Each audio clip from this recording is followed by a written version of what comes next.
primero saludarle. Doctor, ¿cómo estás? Muy bien, Paco, ya sé que me vas a preguntar y ya sé que te voy a contestar. ¿Debo viajar o no debo viajar? ¿Debo cuidarme de ébola o no debo cuidarme? Y segundo, pues tú eres bien bueno en temas políticos. Doctor, tú sabes cómo ves el caso desde allá, el caso de Maru Campos, el caso del Rubén Rochamoya. Va, yo, fíjate, pero recuerde antes, los sábados hay que seguir al doctor Frisby en su programa de las 7 de la noche en el canal de Julio, en los canales, que son dos, de Julio Astillero. Así que, doctor, tú dices, ¿viajo o no viajo? Sí, no tienen de qué preocuparse. Ya les dije, hasta ahorita el riesgo es muy bajo en realidad para México.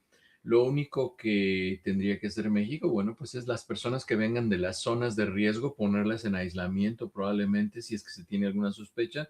Y lo ideal sería que se tuvieran pruebas rápidas de PCR. Hay una prueba de PCR específica para el ébola y esta incluye la variante, esta Bundibugyo, y se puede detectar a través de la prueba. Se le hace una prueba a la persona, pero en realidad se necesita un contacto muy cercano, muy directo con las secreciones de la persona para que se pueda infectar a alguien. Entonces, no es como en el caso de COVID o el caso de sarampión que está flotando en el aire. En realidad, el mayor número de casos los hemos visto entre personas que están en esa zona y de personas como por ejemplo el norteamericano que se infectó, o la persona que está en cuarentena en Alemania, que se piensa que se pudo haber infectado, que no está infectada, pero sigue en cuarentena. Estas personas, lo único que tiene que hacerse, bueno, pues es un protocolo de aislamiento, y son personas que están en misiones médicas, todo esto. Yo les recomendaría a las personas en México que no estuvieran espantadas. Creo que el equipo de Congo va a jugar en Houston, ¿no? Una cosa así. Incluso no va a estar en México. Entonces, no tienen de qué preocuparse en realidad en México. Doctor, ¿y cómo ves los casos políticos? Tú tienes un análisis muy particular. Sí, Mira, conoces los dos países. tú me vas a decir si no es cierto, Paco, pero yo lo que veo es que este no es nada más que un capítulo más de el proyecto de intervención. Estados Unidos tiene una política de intervención en todo el mundo y pues bueno, la puerta a través de la que entran a los países, como lo están haciendo en algunos de ellos, es a través de las puertas o de la corrupción o de los vicios personales de conducta de algunos individuos, y entonces recaban evidencia y con eso los chantajean. Entonces, seguramente han de tener los expedientes completos de todas estas personas que has mencionado ahí en México, y pues por eso no hablan y por eso no se quejan y por eso no dicen nada, e incluso por eso pueden incluso hasta hablar a favor, porque les conocen antecedentes criminales, movimientos de dinero sospechosos, incluso cuestiones de su vida personal que no son algo que puedan presumir, y pues por eso es que los tienen así. No es nada más que un intento más de intervenir e incidir en la política de otros países. México no es la excepción. Digo, nos tienen pegaditos. La verdad es que para mí, tan cerca que estamos, se me hace que es poco lo que han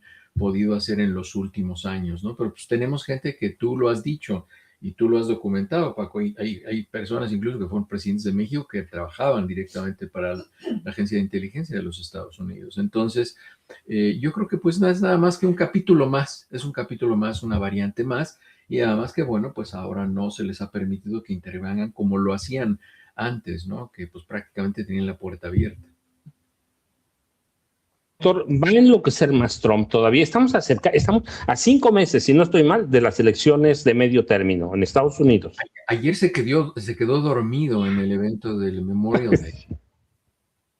Ya no debería estar en la presidencia. Yo sé que yo dije que no llegaba al Mundial y pues no llegó en condiciones para ser presidente. Lo tienen ahí porque hay mucha gente que se está beneficiando económicamente de que él esté ahí, pero él no es una persona que debería estar ya en la presidencia. Se quedó ayer dormido en un evento, en una conmemoración del Memorial Day, que fíjate, te voy a platicar, te voy a platicar porque la historia del Memorial Day, y esto sí, muy poca gente lo sabe, cómo inició esto del Memorial Day, y para variar está impregnado de tintes racistas. El Memorial Day se inventó porque después de la Guerra Civil de los Estados Unidos, los soldados de raza negra que habían muerto en la Unión, o sea, en el ejército de la Unión, los que ganaron contra los confederados, querían hacer memorial, querían hacerle los honores propios a los soldados negros que habían muerto, pero a todos los enterraron en una fosa común, a los soldados del ejército que ganó. Y entonces se hizo un movimiento para hacer un Memorial Day para los soldados negros que habían muerto durante la guerra civil y se tenían que honrar. Y entonces se hizo el Memorial Day para conmemorar a los soldados de raza negra que habían muerto luchando por la Unión y que habían logrado mantener unido el país. Ahora ya es una fiesta y ya incluso esta parte de la historia, cómo surgió y cuál es la historia del Memorial Day, porque pues es una historia de racismo y discriminación, incluso para los soldados que dieron su vida para este país. Eso se ha borrado de la historia, eso ya nadie lo menciona. Incluso por ahí si lo buscan, hay un video de un general que quiso decir durante una ceremonia del Memorial Day que recordáramos la historia, cómo había empezado, y se fue el sonido y ya no pudo seguir hablando de ese detalle de la historia, porque ahora, pues bueno, dicen que es para los soldados que murieron en algún país y todo esto y rendirles honores, pero no dicen cómo empezó en realidad. Todo empezó por la guerra civil, la discriminación y el racismo. Pero hablando del presidente Trump, él ya no está en condiciones de ser presidente. Incluso hasta ha presumido 5 veces en estos últimos 6 meses, 5 veces en los últimos 6 meses, ha presumido que le van a hacer otro examen en el cual le enseñan unos animalitos y una jirafa y un caballo y una ardilla, en fin, y una tortuga, y él dice los nombres de los animales y dice que es una prueba de coeficiente intelectual de IQ. No, esas pruebas las hacemos en el consultorio para personas con demencia, pero es una prueba que se hace cada vez que sospechamos que la demencia del paciente está progresando. Habitualmente la aplicamos 1 o 2 veces por año. A él se la han aplicado, porque él lo ha dicho, 5 veces en los últimos 6 meses. Es decir, la gente está consciente del deterioro que está sufriendo. Entonces, y eso pues él lo ha dicho. No es algo que tengamos que investigar mucho, ¿no?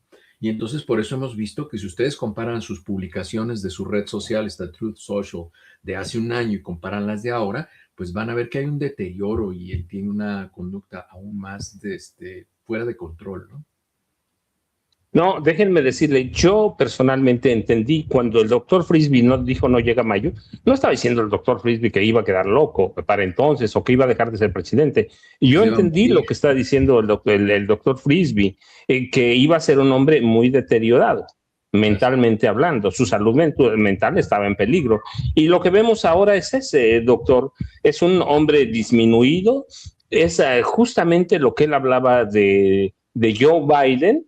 Es un hombre que ya no controla nada y que está ahí porque lo llevó a la presidencia su grupo político, por decirlo así, que lo forma él, y ellos lo están sosteniendo y lo van a sostener, y voy a decir con un poco de sorna, aún si fuera con formol, lo mantendrían ahí, doctor.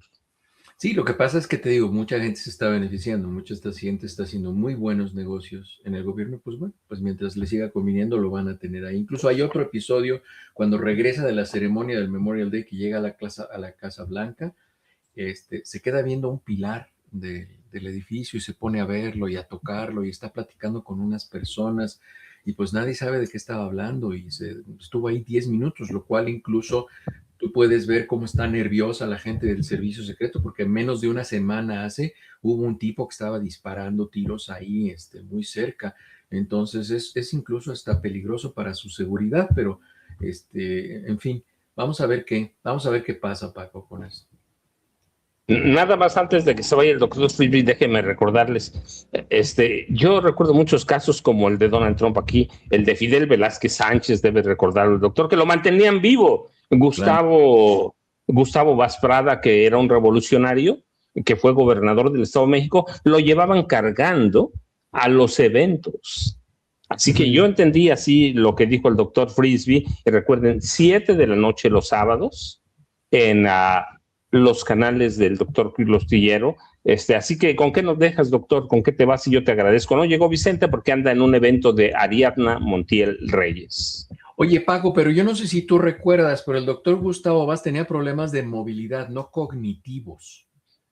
Movilidad. Tú estás bien, doctor, pero lo llevaban, ya tenía 90 años, porque me tocó entrevistarlo. No es lo mismo, Donald Trump. No, está loco ya no le corre el hámster. Ya no. Es cierto. Pero es eso, los mantienen vivos por intereses grupales. Claro, claro, pero sí, eso sí hay que respetar la memoria del doctor Gustavo Vaz. Él tuvo lucidez hasta su último Hasta que se latido. murió. Él no se podía a- mover, que era un problema diferente, ¿no?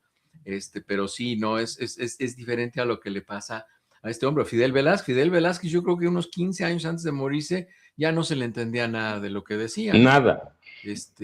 Pero bueno, estamos hablando de prehistoria, Paco, estamos haciendo evidente nuestra edad, pero en fin. Por eso no me gusta platicar eso, doctor, porque luego empieza uno, híjoles, ¿a poco soy tan viejo? Sí, sí, yo me acuerdo. Digo, a mi papá le Doctor, gustaba mucho la película, la política, y yo veía mucho estas cuestiones de políticas de chico y en fin. Pero muy doctor, bien. ¿a dónde te buscamos? Ya saben, hay que buscar al doctor Frisby, que además da lecciones de medicina, salud medicinal, la salud normal, sus apuntes, y ahí lo tenemos. Sí, en mis redes sociales, Héctor Frisby, HL Frisby, ahí es donde me pueden encontrar, ahí platicamos y pues bueno, fíjate que la semana pasada le compartí a Vicente una nota que me pareció interesante decir, una observación que le hice a Vicente Serrano y le dije, mira, para que veas las diferencias que hay en el tiempo y en los gobiernos, por si la gente no se da cuenta, y seguramente tú te vas a acordar de este episodio. En la semana pasada, en la conferencia de la mañana, dijo la presidenta Claudia Sheinbaum que alguien se acercó a decirle que no le gustaba cómo las autoridades de su ciudad eran corruptas, y entonces Claudia Sheinbaum ordenó una investigación y ya están en la cárcel las personas. No recuerdo la ciudad, pero lo mencionó en la conferencia del jueves de la semana pasada. Y le dije a Vicente, sería interesante que hicieras la comparación, cómo eso existió para la presidenta Sheinbaum. Se acercaron, le hicieron una denuncia, le dijeron de las autoridades, del presidente municipal, y creo que toda la gente de la presidencia municipal ya está detenida porque había actos de corrupción, muy diferente a lo que pasó con Nepomuceno Morelos Núñez, que se acercó a denunciar junto con a Felipe Calderón, que estaban cometiendo desapariciones en su ciudad y que era un peligro, y a los 45 días apareció asesinado y nunca se supo quién había sido, ¿no? Apareció asesinado, ciertamente. Doctor, te dejo un abrazo en nombre de Vicente, otro propio, ya sabes. Y nos vemos la próxima, doctor. Claro que sí. Cuando Un saludo, desaparezca Paco. Vicente. Siempre es un gusto Gracias. saludarte. Saludos a todos, saludos a Ceci, bye. No, gracias. Se va el doctor Frisby, yo me quedo a despedirme de ustedes.